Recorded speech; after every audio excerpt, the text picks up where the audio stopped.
आगे जाना भोग लगाना या थोड़ी दूर पे होगी हमारी और क्या कहते हैं माँ हलवा खाते जाना मैं यहाँ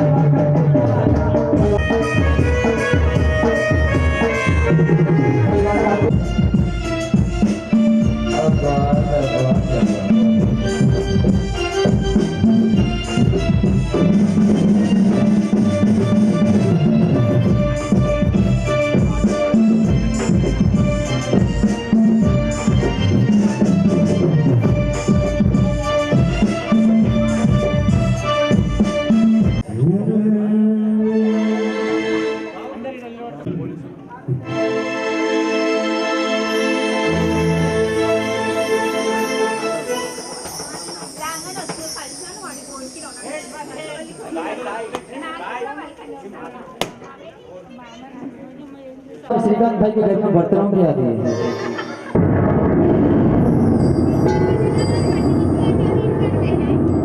और 21 बार माता के जयकारे की शरण उसके भलेना दिनों हाथ और ममता के साथ एक जोरदार जयकारा 21 जयकारे पूरे बनाएंगे। हाँ शेरा वाली मात की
बिल्कुल आवाज नहीं निकलेगी वही बच्चे को डालेंगे हो पहले आवाज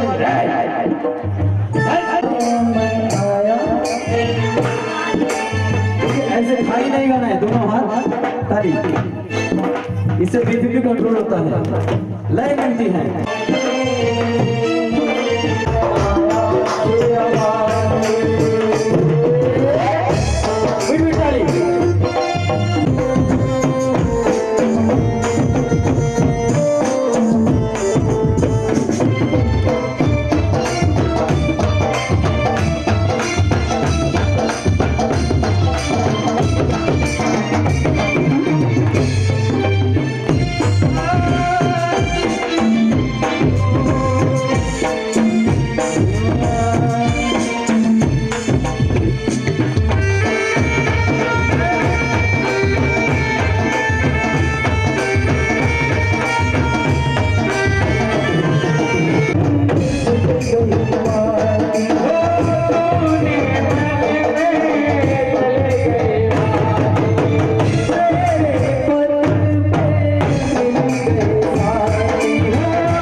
हमारी शारदा चाची जी के लिए श्री कटरा जागरण मंडल की ओर से जन्मदिन की हार्दिक शुभकामनाएं।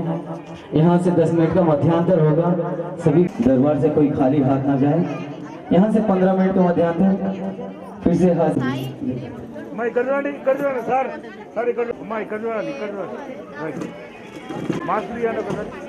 दरबार से कोई खाली हाथ ना जाए। यहाँ से 10 मिनट का मध्यांतर भैया जी, सिर्फ 10 मिनट का मध्यांतर, दरबार से कोई खाली हाथ ना जाए। ओके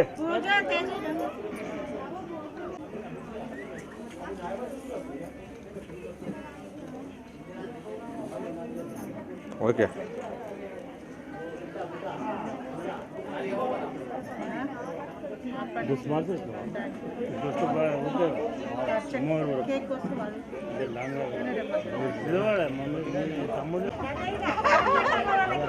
ఓకే ఇక్కడ చూడండి మాస్క్ తీయనా మాస్క్ తీసుకురా ఫోన్లో ఆట ఆడుతున్నా మాస్క్ తీసే ఇక్కడ చూడాలి నాన్న సార్ ఇక్కడ రైట్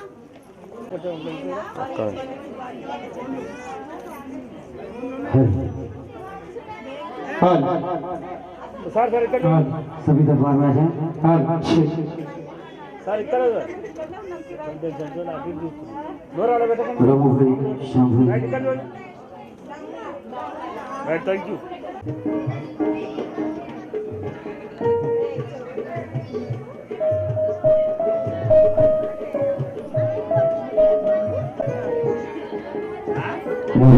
श्रीनिवास लगाते हुए माँ के दरबार में मोदी टीका कराते हुए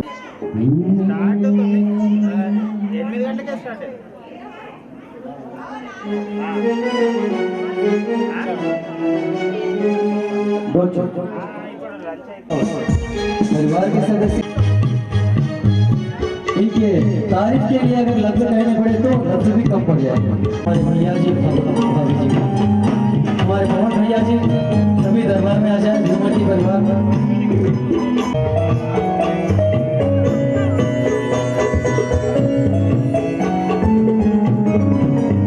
ये तो सच है कि भगवान है जाने है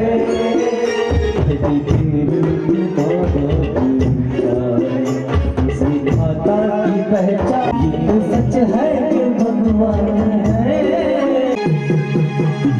किससे मंदिर मस्जिद बनाना उससे जाना है। हर कोई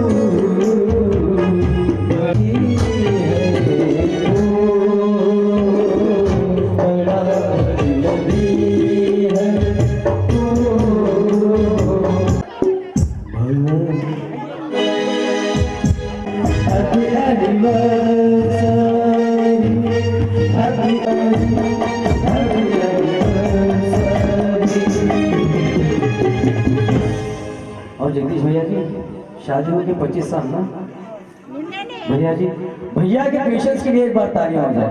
25 साल हो गए भाई। वैसे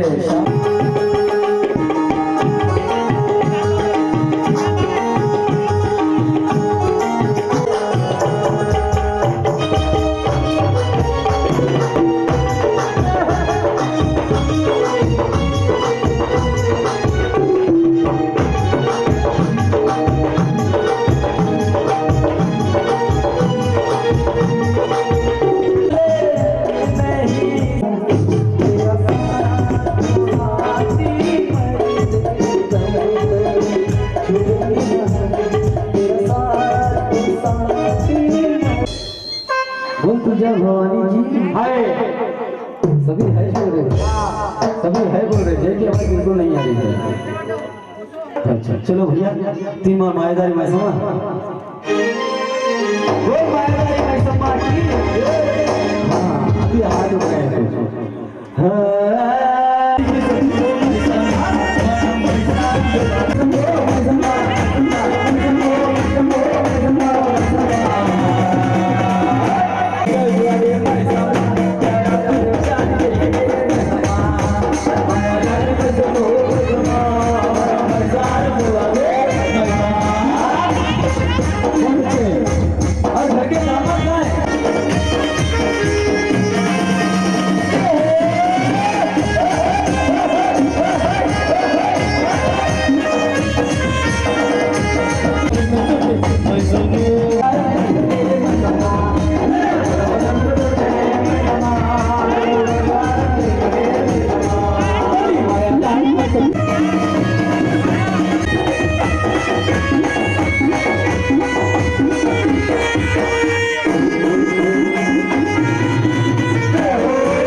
तेलंगाना में रहने वाले तो सभी आ जाइए ना। आंध्र को जाना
नाचते हुए झूमते हुए चले हैं तुलजापुर। बोल तुलजा भवानी की जय हो। बोल तुलजा भवानी। जब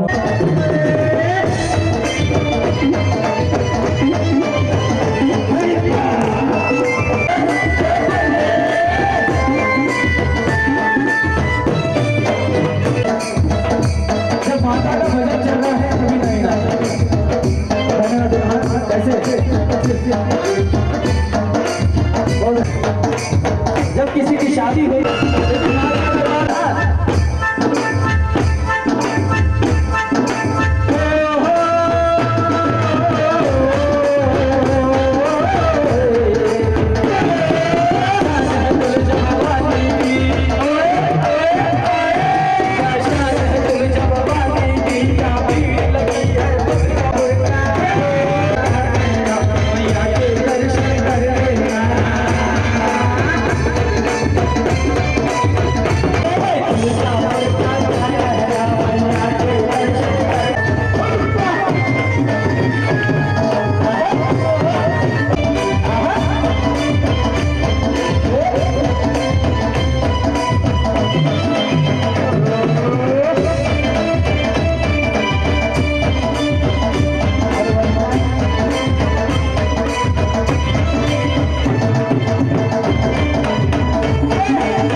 बधाई इनके घर में सब समाए चरणों के पास बधाई इनके घर में शांति समाए भाई की अरदास माते चरणों के पास वो की रानी की अरदास माते चरणों के पास मेरे बुआ की अरदास माते चरणों के पास मेरा थोड़ा बधाई इनके घर में चरणों के पास मेरा थोड़ा चरणों के पास राजा की अरदास चरणों के पास अशोक भाई की अरदास चरणों के अरदास चरणों के पास गंगा राम की अरदास चरणों के पास चरणों के पास सना रानी की अरदास चरणों के पास प्यार की दिल की अरदास चरणों के पास रानी की अरदास चरणों के पास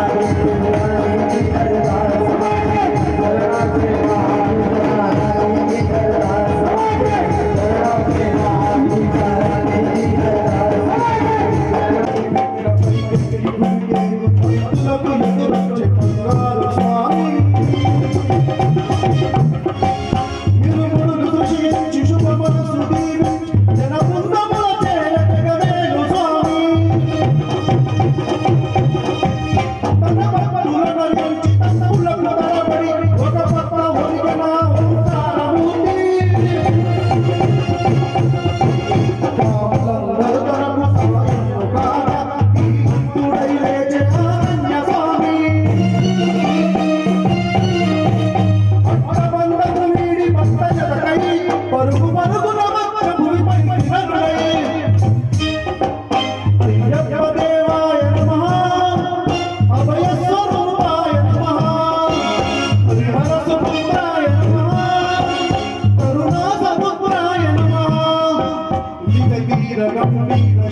పాపాలు దోషాలు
सभी माँ के ध्यान में मशरूफ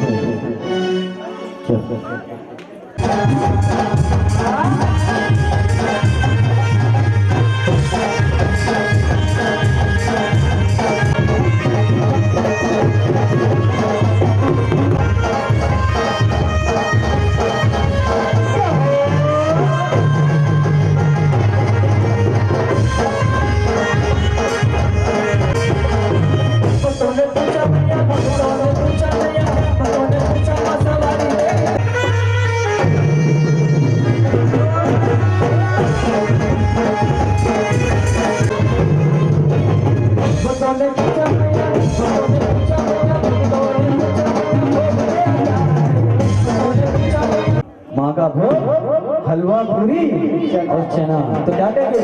हलवा पूरी चना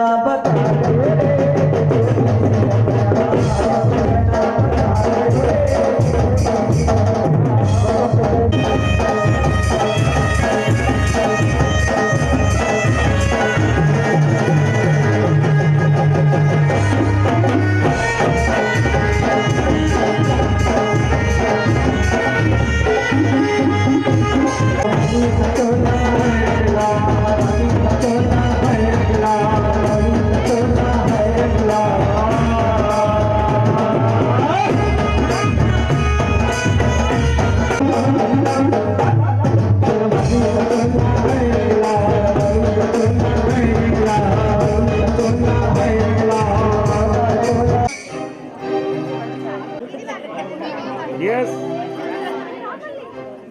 ओके मैडम इधर देखिए 1 मिनट यस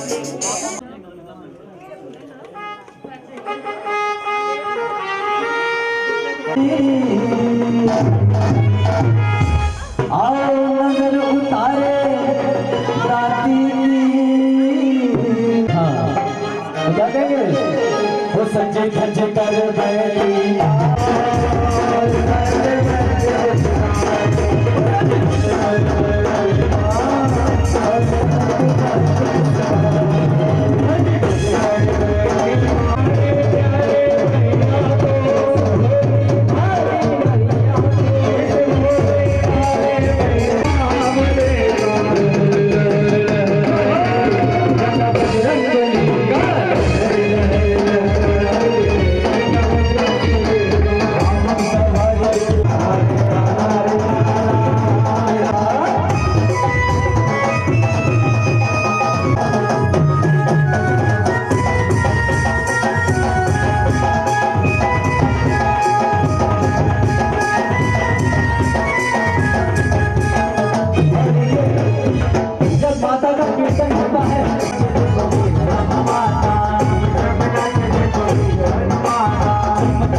बोल सच्चे दरबार की।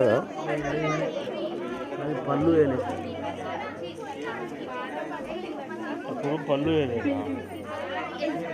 ओके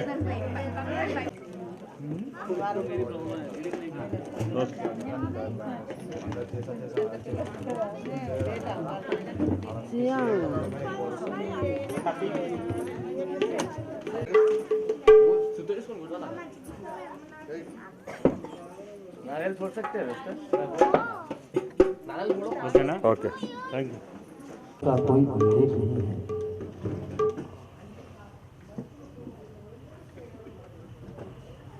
महाराजा दक्ष की दो पुत्रियां तारा देवी एवं रुक्मिणी भगवती दुर्गा जी की भक्ति में अटूट विश्वास किया करती थी। दोनों बहनें नियम पूर्वक एकादशी का व्रत किया करती थी और माता के जागरण कर तूने नीच योनि प्राणी जैसे कर्म किए हैं। तू तो चिपकली बंदूक में जब 5 पांडवों ने अश्वमेध यज्ञ किया तब उन्होंने दूध बेचकर दुर्वासा ऋषि सहित 33 करोड़ देवी देवताओं को निमंत्रण दिया। जब दूत दुर्वासा ऋषि के स्थान पर निमंत्रण लेकर पहुंचे तो दुर्वासा ऋषि बोले, यदि 33 करोड़ देवी देवता उसमें भाग लेंगे तो मैं उसमें सम्मिलित नहीं हो सकता। दूत 33 करोड़ देवी देवताओं को निमंत्रण देकर वापस पहुंचा और दुर्वासा ऋषि का वृत्तांत 5 पांडवों को कह सुनाया और कहा, सब देवताओं के बुलाने पर वो नहीं आएंगे। बोलो भक्तों, बोलो भक्तों। यज्ञ आरंभ हुआ। 33 करोड़ देवी देवता यज्ञ में भाग लेने आ गए। उन्होंने दुर्वासा ऋषि जी को ना देखकर पांडवों से पूछा, आपने दुर्वासा ऋषि को क्यों नहीं बुलवाया है? इस पर पांडवों ने नम्रता सहित उत्तर दिया कि उन्हें निमंत्रण भेजा था परंतु वे अहंकार के कारण नहीं आए। यज्ञ में भोजन हवन आदि निर्विघ्न समाप्त हुए। तत्पश्चात भोजन के लिए भंडारे की तैयारी होने लगी। बोलो भक्तों, बोलो भक्तों। दुर्वासा ऋषि ने जब देखा कि पांडवों ने उनकी उपेक्षा कर दी है तो उन्होंने अत्यंत क्रोध करके पक्षी का रूप धारण किया और चोंच में सर्प को लेकर भंडारे में फेंक दिया, जिसका किसी को कुछ पता न चला। बोलो भक्तों, बोलो भक्तों। वह सर्प घी की कढ़ाई में गिरकर छिप गया। एक छिपकली जो पिछले जन्म में तारा देवी की छोटी बहन तथा बहन के शब्दों को शिरोधार्य कर इस जन्म में प्रायश्चित का अवसर ढूंढ रही थी, वो सर्प को भंडारे में गिरना देख रही थी। उसे त्याग और परोपकार की शिक्षा अब तक याद थी और वहां भंडार घर की दीवार पर चिपकी समय की प्रतीक्षा करती रही। कई लोगों के प्राण बचाने हेतु उसने प्राण न्यौछावर कर देने का मन ही मन निश्चय कर लिया। बोलो भक्तों, बोलो भक्तों। जब खीर भंडारे में दी जाने वाली थी तो सबके आंखों के सामने वह छिपकली दीवार से कूदकर कढ़ाई में जा गई और अपने प्राण त्याग दिए। बोलो भक्तों, बोलो भक्तों। दान लोग छिपकली को बुरा भला कहते हुए खीर की कढ़ाई को खाली करने लगे। उस समय उन्होंने उसमें मरे हुए एक सांप को देखा। तब सबको मालूम हुआ कि छिपकली ने अपने प्राण देकर उन सबके प्राणों की रक्षा की है। इस प्रकार उपस्थित सभी सज्जनों ने देवताओं ने उस छिपकली के लिए प्रार्थना की कि उसे सब योनियों में अयोध्या के प्रतापी राजा हरिश्चंद्र के साथ विवाह कर लिया। बोलो भक्तों, बोलो भक्तों। राजा स्पर्श ने ज्योतिषों से कन्या की कुंडली बनवाई। ज्योतिषों ने राजा को बताया कि कन्या राजा के लिए हानिकारक सिद्ध होगी, शकुन ठीक नहीं है, अतः आप इसे मरवा दीजिए। राजा बोले, लड़की को मारना बहुत बड़ा पाप है, मैं उस पाप का भागी नहीं बन सकता। तब ज्योतिषियों ने सोच विचार करके राय दी कि हे राजन, आप एक लकड़ी के संदूक के ऊपर सोना चांदी आदि जड़वा दे, फिर उस संदूक के भीतर लड़की को बंद करके नदी में प्रवाहित कर दीजिए। सोने चांदी से जड़ा हुआ संदूक अवश्य कोई ना कोई लालच से निकाल लेगा और आपकी कन्या को भी पाल लेगा और आपको किसी प्रकार का पाप भी नहीं लगेगा। बोलो भक्तों, बोलो भक्तों। ऐसा ही किया गया और नदी में बहता हुआ संदूक काशी के समीप एक भृंगी को दिखाई दिया। बोलो भक्तों, बोलो भक्तों। वह संदूक को नदी से बाहर निकाल लाया। उसने जब खोला तो सोने चांदी के अतिरिक्त अत्यंत रूपवान कन्या दिखाई दी। उसे उस भंगी को कोई संतान नहीं थी। जब उसने अपनी पत्नी को वहां कन्या लाकर दी तो पत्नी की प्रसन्नता का ठिकाना ही नहीं रहा। उसने अपने संतान के समान ही बच्ची को छाती से लगा लिया और माँ भगवती की कृपा से उसके तनों में दूध उतर आया। बोलो भक्तों, बोलो भक्तों। पति पत्नी ने दोनों ने प्रेम से कन्या का नाम रुक्को रख दिया। रुक्को की शादी हुई। रुक्को की सास महाराजा हरिश्चंद्र के घर सफाई आदि काम करने जाया करती थी। एक दिन वहां बीमार पड़ गई। निदान रुक्को महाराजा हरिश्चंद्र के घर काम करने के लिए पहुंच गई। महाराजा की पत्नी तारामती ने जब रुक्को को देखा तो वहां अपने पूर्व जन्म के पुण्य से उसे पहचान गई। तब तारामती ने रुक्को से कहा, हे बहन, तुम मेरे यहाँ निकट आकर बैठो। महारानी की बात सुनकर रुक्को बोली, रानी जी, मैं नीच जाति की स्त्री हूँ, भंगिन हूँ, भला मैं आपके पास कैसे बैठ सकती हूँ। तब तारामती ने कहा, बहन, पूर्व जन्म में तुम मेरी सगी बहन थी। एकादशी का व्रत खंडित करने के कारण तुम्हें चिपकली की योनि में जाना पड़ा। जो होना था सो हो चुका। अब तुम अपने इस जन्म को सुधारने का उपाय करो। माँ भगवती वैष्णो माता की सेवा करके अपना जन्म सफल बनाओ। बोलो भक्तों, बोलो भक्तों।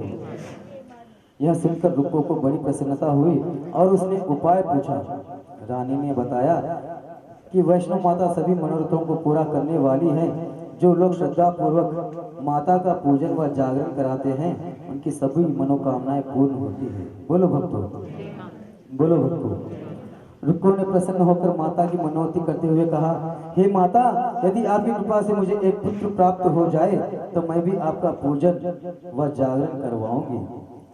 माता ने प्रार्थना स्वीकार कर ली। फलस्वरूप 10वें महीने उसके गर्भ से एक अत्यंत सुंदर बालक ने जन्म लिया।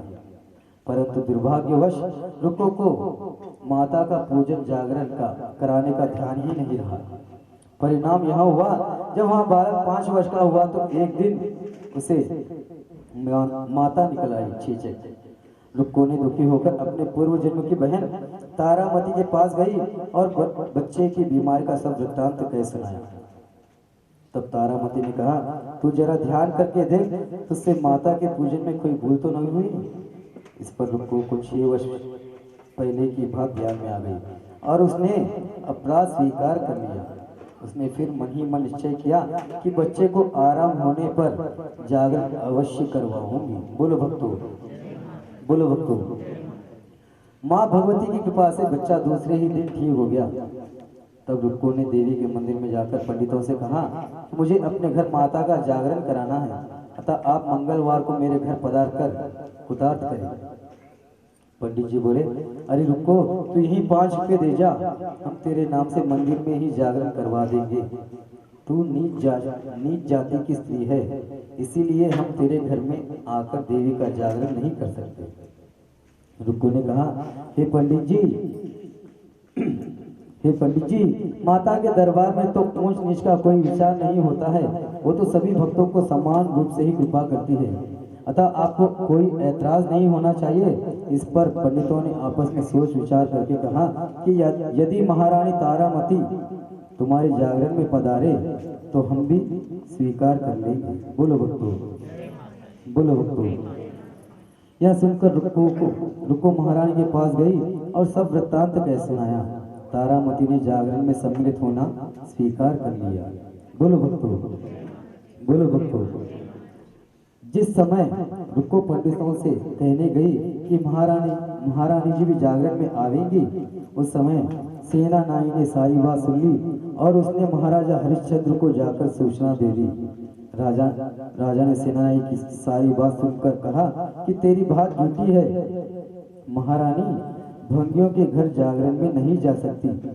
फिर भी परीक्षा लेने के लिए उसने रात अपनी उंगली पर थोड़ा सा चीरा लगा लिया, जिससे नींद न आ गई। रानी तारामती ने जब देखा कि जागरण का समय हो रहा है परंतु महाराज को नींद नहीं आ रही है, तो उसने माता वैष्णो देवी से मन ही मन प्रार्थना की कि हे माता, आप किसी उपाय से राजा को सुला दे ताकि मैं जागरण में सम्मिलित हो सकूं। तब राजा को नींद आ गई। बोलो भक्तों, बोलो भक्तों। तारामती रोशनदान से रस्सा बांधकर महल से उतरी और रुक्को के घर जा पहुंची। उस समय जल्दी के कारण रानी के हाथ से रेशमी रुमाल तथा पांव का एक कंगन रास्ते में गिर पड़ा। उधर थोड़ी देर के बाद राजा हरिश्चंद्र की भी नींद खुल गई, तब वहां भी रानी का पता लगाते निकल पड़े। मार्ग में कंगन व रुमाल उन्होंने देखा और जागरण वाले स्थान पर जा पहुंचे। राजा ने दोनों चीजें रास्ते से उठाकर अपने पास रख ली और जहां जागरण हो रहा था वहां एक कोने में चुपचाप बैठकर सब दृश्य देखने लगे। जब जागरण समाप्त हुआ तो सबने माता की अरदास और आरती की। बोलो भक्तों, बोलो भक्तों। वैसे माता के जगराते में 3 तरह के अरदास होते हैं, एक गुप्त अरदास, एक नाम की अरदास और तारा रानी की कथा में दुखों की अरदास। दरबार में आरती व अरदास के बाद प्रसाद बांटा गया। रानी तारामती को जब प्रसाद मिला तो उसने झोली में रख लिया। यहाँ देखकर लोगों ने पूछा, आपने प्रसाद क्यों नहीं खाया? यदि आप नहीं खाएंगी तो कोई भी प्रसाद नहीं खाएगा। रानी बोली, तुमने जो प्रसाद दिया है मैंने महाराजा के लिए रख लिया, अब मुझे मेरा प्रसाद दे दो। अब की बार प्रसाद लेकर तारा ने खा लिया। इसके बाद सभी भक्तों ने माता का प्रसाद स्वीकार किया। बोलो भक्तों, बोलो भक्तों। इस प्रकार जागरण समाप्त करके प्रसाद खाने के पश्चात रानी तारामती महल की ओर चली। तब राजा ने आगे बढ़कर उसका रास्ता रोक लिया और कहा, तूने नीचों के घर का प्रसाद खाकर अपना धर्म भ्रष्ट कर लिया है, अब मैं तुझे अपने घर कैसे रखूं? तूने तो कुल की मर्यादा और मेरी प्रतिष्ठा का भी ध्यान नहीं रखा। जो प्रसाद तू अपनी झोली में रखकर मेरे लिए लाई है, क्या उसे खिलाकर मुझे भी अपवित्र करना चाहती हो? ऐसा कहते हुए जब राजा ने झोली की ओर देखा तो माँ भगवती की कृपा से प्रसाद के स्थान पर उसमें चंपा, गुलाब, गेंदे के फूल, कच्चे चावल और सुपारियां दिखाई दी। यह चमत्कार देखकर राजा आश्चर्यचकित रह गया। राजा हरिश्चंद्र ने रानी तारा को साथ लेकर महल में लौट आए। बोलो भक्तों, बोलो भक्तों। वहां रानी ने ज्वाला मैया की शक्ति से बिना किसी माचिस या चकमक पत्थर की सहायता लिए राजा को अग्नि प्रज्वलित करके दिखाई, जिसे देखकर राजा का आश्चर्य और बढ़ गया और राजा के मन में भी देवी के प्रति विश्वास तथा श्रद्धा जाग उठी। बोलो भक्तों, बोलो भक्तों। इसके बाद राजा ने रानी से कहा, हे मैं माता के प्रत्यक्ष दर्शन करना चाहता हूँ। रानी बोली, प्रत्यक्ष दर्शन पाने के लिए तो बहुत बड़ा त्याग होना चाहिए। यदि आप अपने पुत्र रोहिताशु की बलि दे सकते हैं तो आप दुर्गा देवी के प्रत्यक्ष दर्शन भी प्राप्त हो सकते हैं आपको। राजा के मन में तो देवी के दर्शन लगन लगी हुई थी। राजा ने पुत्र का मोह त्याग कर रोहिताशु का सिर देवी के सामने अर्पण कर दिया। बोलो भक्तों, बोलो भक्तों। ऐसी सच्ची श्रद्धा एवं विश्वास देखकर दुर्गा माता सिंह पर सवार होकर उसी समय वहां प्रकट हो गई। राजा ने माता के दर्शन करके कृतार्थ हुए और माता रानी की कृपा से मरा हुआ पुत्र भी जीवित हो गया। ये चमत्कार देख राजा हरिश्चंद्र गदगद हो गए। उन्होंने विधि पूर्वक माता का पूजन करके अपने अपराधों की क्षमा मांगी। इसके बाद सुखी रहने का आशीर्वाद देकर माता अंतर ध्यान हो गई। बोलो भक्तों, बोलो भक्तों। राजा ने तारा रानी की भक्ति की प्रशंसा करते हुए कहा, हे तारा, मैं तुम्हारे आचरण से अति प्रसन्न हूँ। मेरे धन्य भाग जो तुम मुझे पत्नी रूप में प्राप्त हुई। इसके पश्चात राजा हरिश्चंद्र ने रानी तारा देवी की इच्छानुसार अयोध्यापुरी में माता का एक भव्य मंदिर बनवाया। आयु पर्याप्त सुख भोगने के पश्चात राजा हरिश्चंद्र, रानी तारा एवं रुक्मिणी भंगिन तीनों ही मनुष्य योनि से छूटकर देवलोक को प्राप्त हुए। बोलो भक्तों, बोलो भक्तों। माता के जगराते में तारा रानी की इस कथा को जो मनुष्य भक्ति पूर्वक पढ़ता है व सुनता है, उसकी सभी मनोकामनाएं पूर्ण होती है, सुख एवं समृद्धि बढ़ती है, शत्रुओं का नाश होता है, सर्व मंगल होता है। इस कथा के बिना जागरण को संपूर्ण नहीं माना जाता है। वो सच्चे दरबार की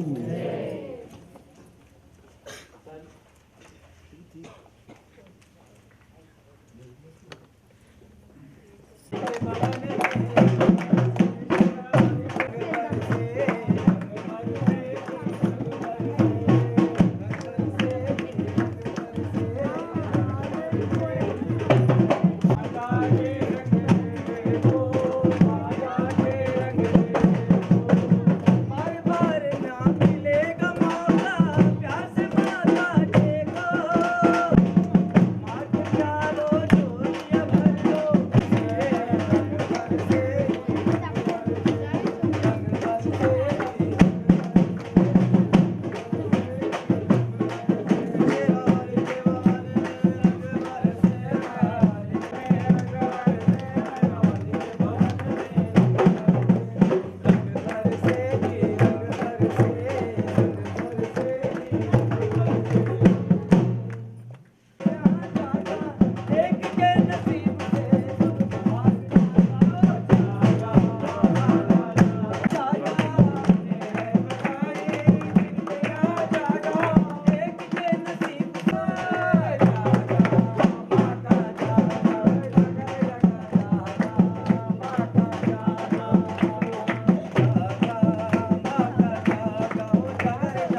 పిల్లలందరికీ మొక్కాలి.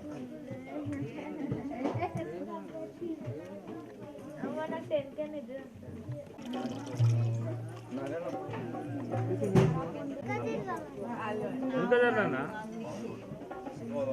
జరుగు రేపు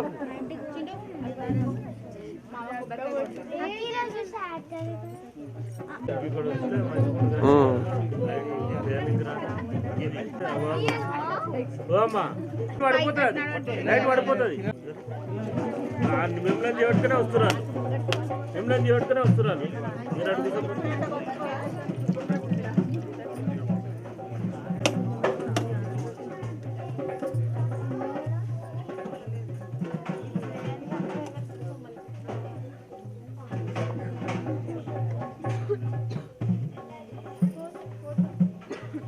లైట్ పడతలేదు కదా ఏమనుకో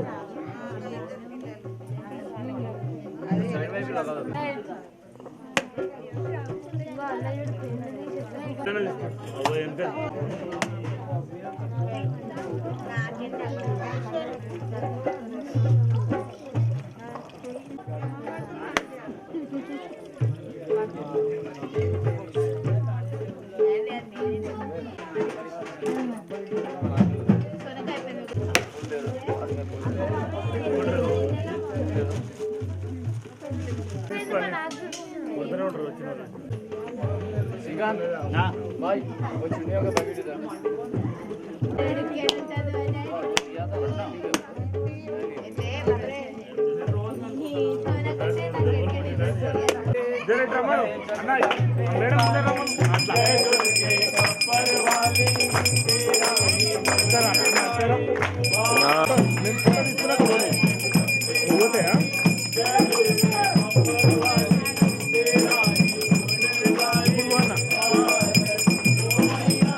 Oh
गौरम कर्णावतारम संसारसारम भुजगेन्द्रहारम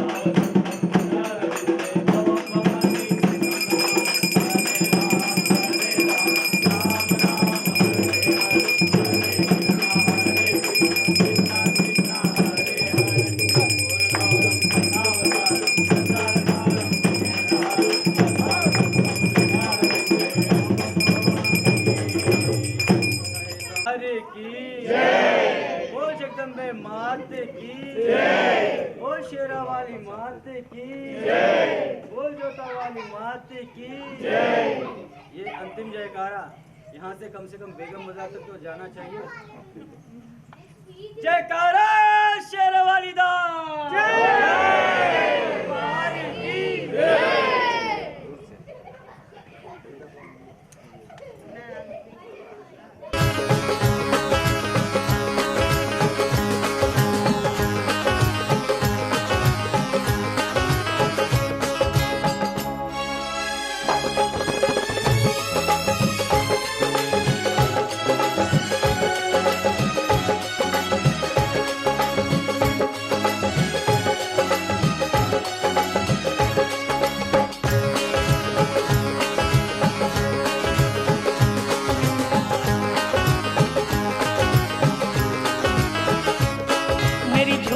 छोटी पड़ गई रे इतना दिया मेरी माता। मेरी झोली छोटी पड़ गई रे इतना दिया मेरी माता। मेरी बिगड़ी माँ ने बनाई सोई तकदीर जगाई। मेरी बिगड़ी माँ ने बनाई सोई तकदीर जगाई। ये बात सुनी सुनाई मैं खुद भी थी बतलाता मुझे इतना दिया मेरी माता। मैं खुद भी थी बतलाता रे इतना दिया मेरी माता। मेरी झोली छोटी पड़ गई रे इतना दिया मेरी माता।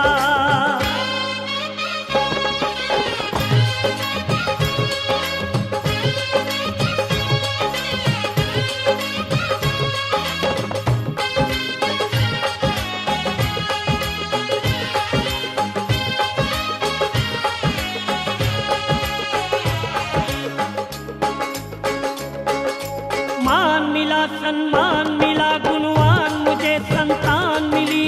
मान मिला सम्मान मिला गुणवान मुझे संतान मिली। धन धान मिला नित ध्यान मिला माँ से ही मुझे पहचान मिली। धन मिला नित ध्यान मिला माँ से ही मुझे पहचान मिली। घर बार दिया मुझे माँ ने बेशुमार दिया मुझे माँ ने। घर बार दिया मुझे माँ ने बेशुमार दिया मुझे माँ ने। हर बार दिया मुझे माँ ने जब जब मैं मांगने जाता मुझे इतना दिया मेरी माता। जब जब मैं मांगने जाता रे इतना दिया मेरी माता। मेरी झोली छोटी पड़ गई रे इतना दिया मेरी माता।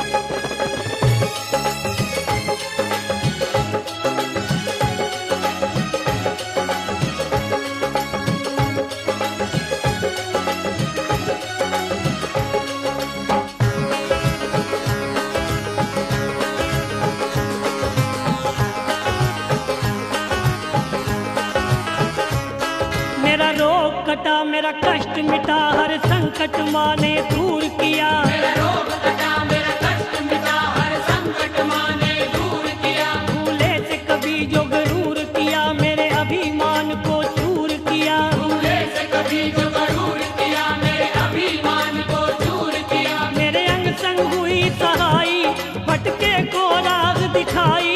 मेरे अंग संग हुई सहाई भटके को राह दिखाई। क्या लीला माँ ने रचाई मैं कुछ भी समझ ना पाता मुझे इतना दिया मेरी माता। मैं कुछ भी समझ ना पाता रे इतना दिया मेरी माता। ओ मेरी झोली छोटी पड़ गई रे इतना दिया मेरी माता।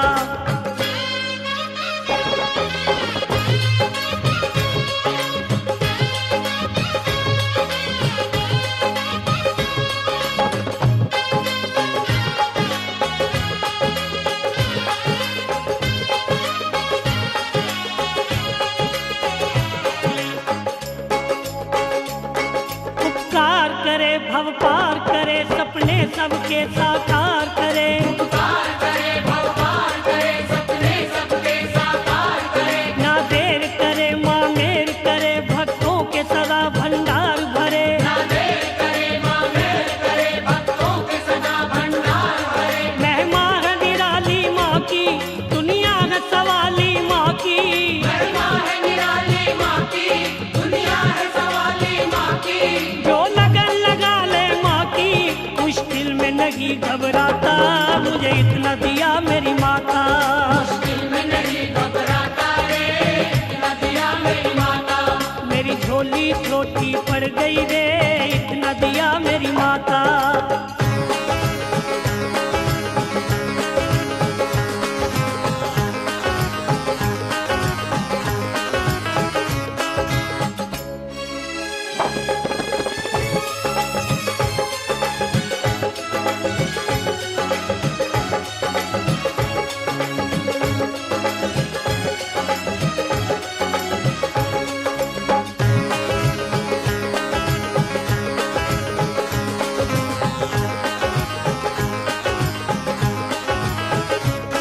कर कोई जतन है चंचल मन, तू हो के मगन चल माँ के भवन। हर कोई गगन है चंचल मन, तू हो के मगन चल माँ के भवन। आ जाए नयन पावन दर्शन, हो जाए सफल फिर ये जीवन। आ जाए नयन पावन दर्शन, हो जाए सफल फिर ये जीवन। तू थाम ले माँ का दामन, ना चिंता लगे ना उलझन।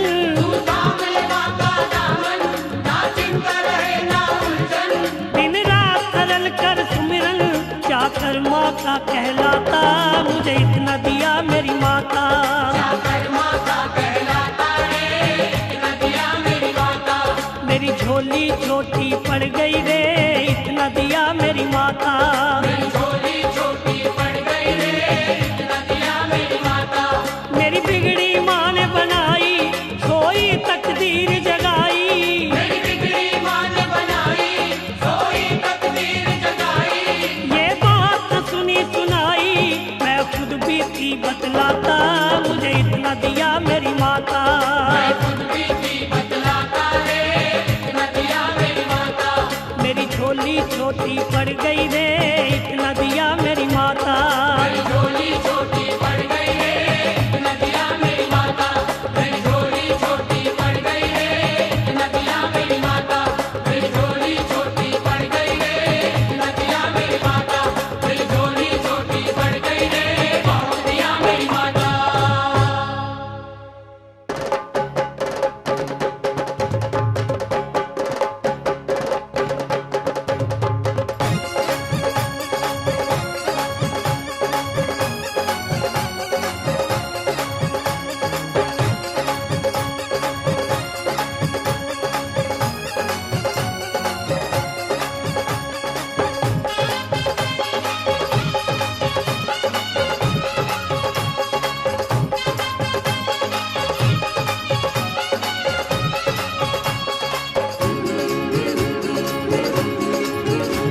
बता रे पुरवैया